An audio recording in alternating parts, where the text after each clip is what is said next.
you doing? My name's Chris, and I decided that I'm gonna do some blogging, and I do Uber. I have been for the last 4 years. I've did Uber for 2 years up in Minneapolis, and then 2 years here in Vegas. I am from Vegas, not born but raised since third grade. So I mean, yeah, I've been in Vegas long enough to say that I'm a native. I did graduate high school. I did some college out here. I have a lot of my friends still from high school.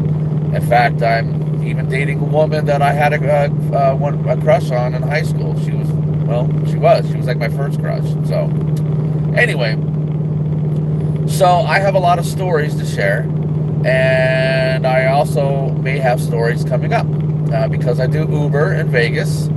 I also run a computer repair shop. I'm an IT consultant by trade, and I run it up in Pahrump, which is where I left. I'm on my way to Vegas now. Pahrump is about 50 miles west of Vegas, and yeah, I do commute, but not every day because, as I said earlier, the girl that I'm dating, the woman I'm dating, she lives in Vegas. So whenever I'm in Vegas, I work. Then hang out with her afterwards, and then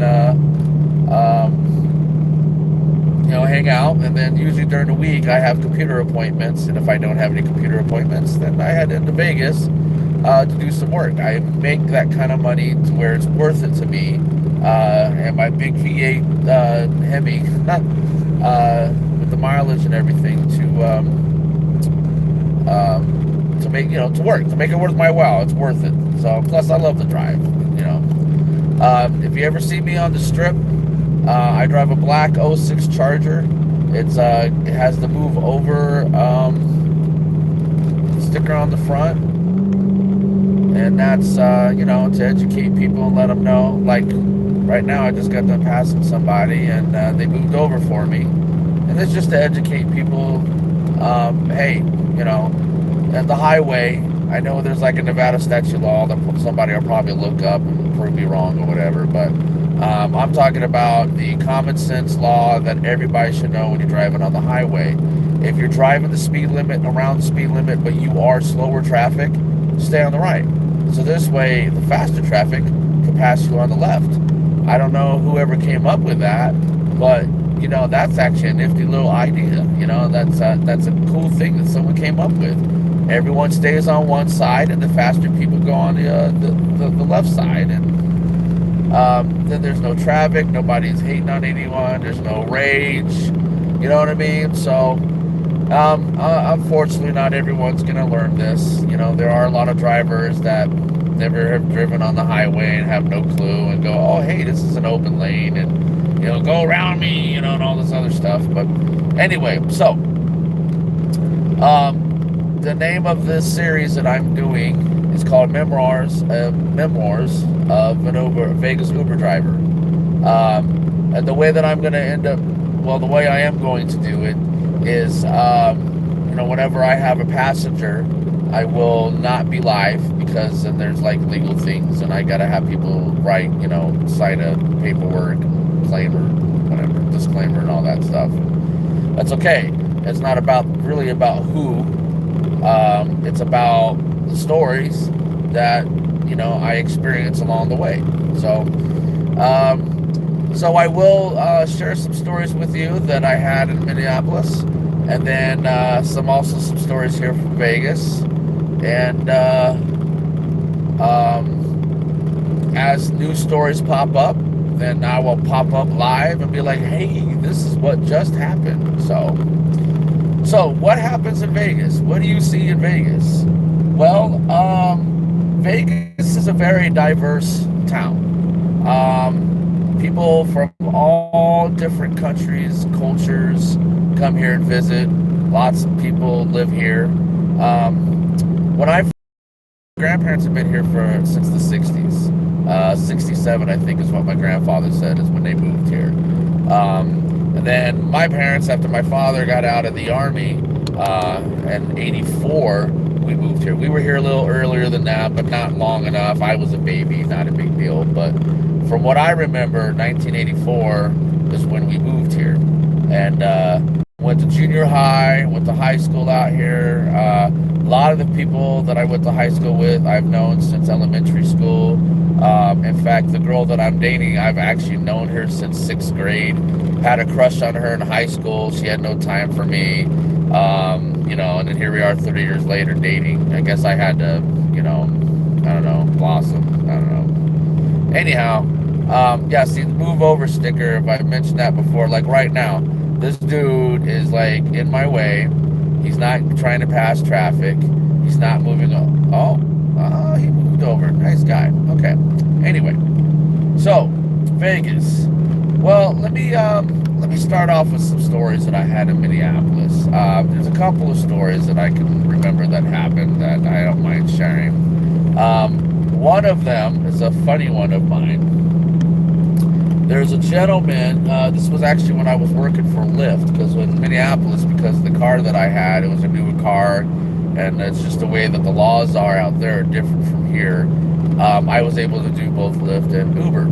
So I picked up this guy who mentioned to me that he was dating a lady that worked in the legal department for Lyft. And he, when he was telling me that, we got into a good conversation. I asked him, I said, well, do you have any stories that you can share? And he goes, well, he's not really allowed to talk because, it's the Lyft legal department. People can get sued or whatever. But I'm pretty sure we're safe now. There's no names involved, no pictures, not even any evidence, any factual proof other than his story that I'm telling you. So,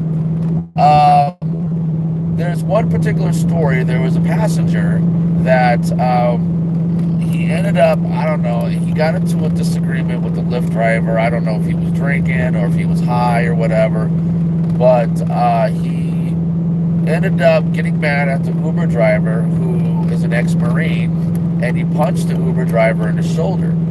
And so the Uber driver who was driving at the moment, or at that time, he goes into the parking lot that happened to be right there and stops the car. Now, all this is on dash cam. In fact, it's very smart for a lot of the Uber drivers, or all of us to have dash cams.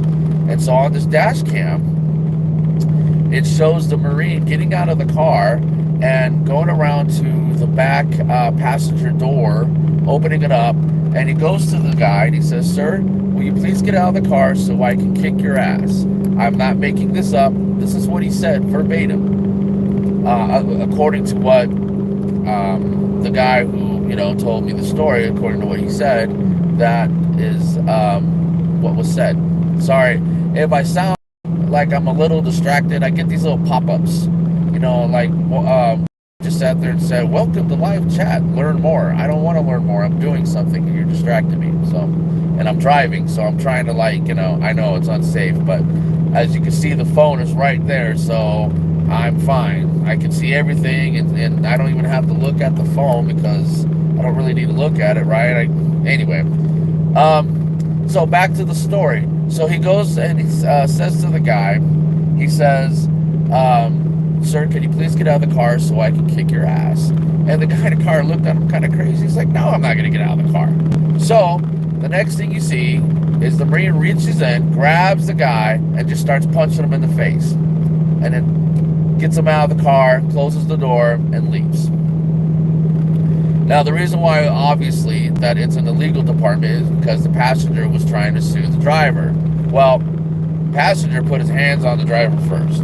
They got the tape, or the dash cam video, and it proves that. No, I don't have COVID. I'm just thirsty. Anyway, so that was funny to me because I can only imagine, one, I'm ex-military. I was in the Navy. I know a lot of Marines. In fact, I have a close friend of mine that from high school who was in the Marines at the same time I was in the Navy. We got to hang out on a deployment. And so I know how crazy these guys can get, especially if you provoke them. This is what they're taught. You don't provoke them to do, just dump. You don't lay your hands on somebody. And just the attitude of some people, it's just crazy to me, So that's one story.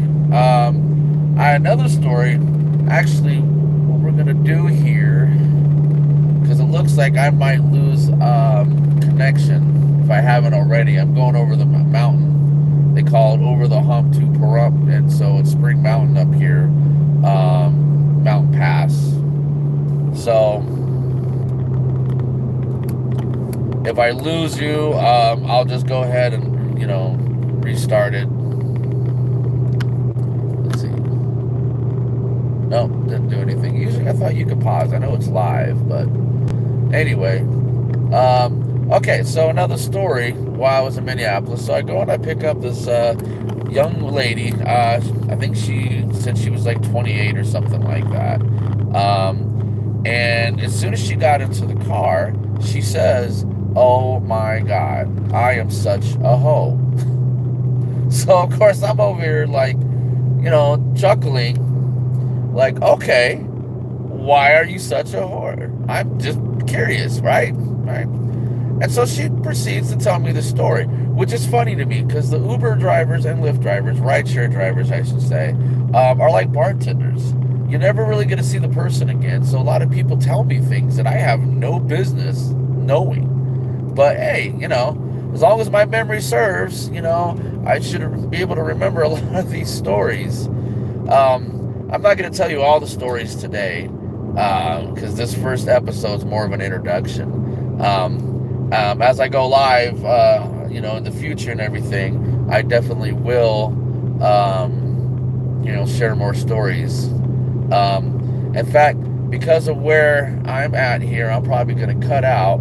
What I'm going to do is I'm going to call this part 1 of episode 1. And as soon as I get signal again, I will, which, I'll be in Vegas at that point. I'll go ahead and share with you this. Okay, I'll talk to you guys in a minute.